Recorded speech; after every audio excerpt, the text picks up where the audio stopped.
November 1944, the Japanese Empire is crumbling. To stall the American advance, the Imperial Japanese Navy prepares to unveil its ultimate secret, the Shinano. She is a behemoth, displacing over 72,000 tons of weight. No other carrier would reach until the arrival of the USS Forrestal a decade later.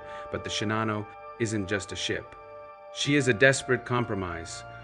Originally laid down as the third Yamato-class battleship, her purpose was changed mid-construction following the catastrophic loss of 4 carriers at Midway.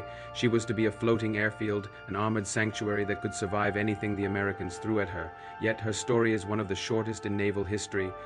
10 days after commissioning and only 17 hours into her maiden voyage, the world's first supercarrier would meet a predator she never saw coming. The Shinano's DNA was that of a legend. Her hull was identical to the Yamato and Musashi, meaning she possessed a massive armored belt and an internal structure designed to withstand the heaviest shells of the era. When the decision was made to convert her, Japanese engineers faced an impossible task, grafting a flight deck onto a hull designed for massive 18-inch gun turrets. Because she was so far along in construction, the hangar space was limited, allowing her to carry only 47 aircraft of her own, a tiny fraction of what an American Essex-class carrier could handle. However, her true strength lay in her role as a support carrier.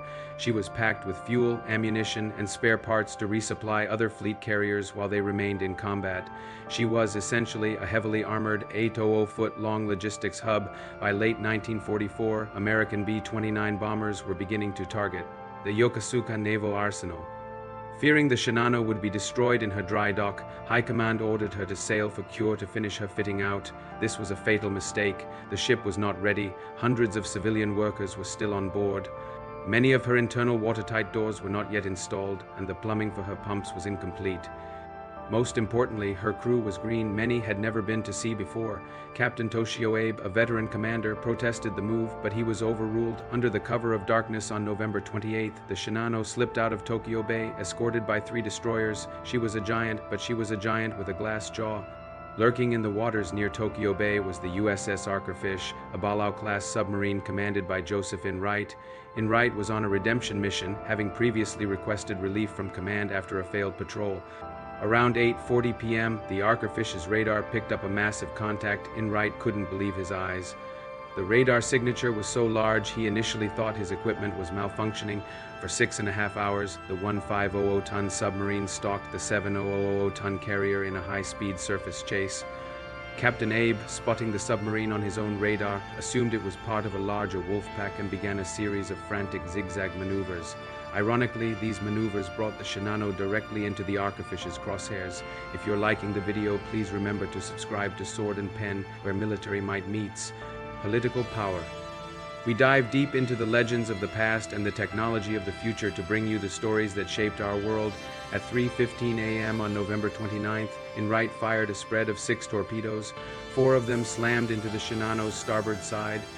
On a finished ship, these hits might have been survivable, but on the Shinano, they were a death sentence. The torpedoes struck the unsealed watertight compartments, and water began to surge through the ship. Because the pumps weren't yet connected and the inexperienced crew panicked, the flooding became uncontrollable. For several hours, Captain Abe believed the ship's Yamato-grade armor would save her, but by 10 o'clock a.m., the list reached 30 degrees. At 10:57 a.m., less than 24 hours after leaving port, the largest carrier of World War II capsized and sank stern first, taking 1,435 sailors and workers with her. The sinking of the Shinano was so secret that U.S. naval intelligence didn't even believe it happened. Enright was initially credited with sinking a much smaller 2800-ton carrier. It wasn't until after the war, when Japanese records were uncovered, that the true scale of the victory was realized. The USS Archerfish had single-handedly destroyed the crown jewel of the Japanese Navy. To this day, the Shinano remains the largest warship ever sunk by a submarine. Commander Enright's crew still holds the all-time record for the highest tonnage sunk in a single mission. The story of the Shinano is a grim reminder that in the clash of military might and political power, even the largest fortress is vulnerable if it is sent to war before it is ready.